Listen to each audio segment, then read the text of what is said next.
வைத்தாராம். இவள் பக்தரையும் கண்ணில் வைத்து காத்தாளாம்.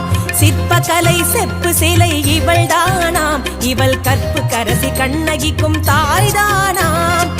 எட்டாம் நிலை கொடுத்து பார்ப்பவள், எட்டான கோபுரத்தில் வாழ்பவள்.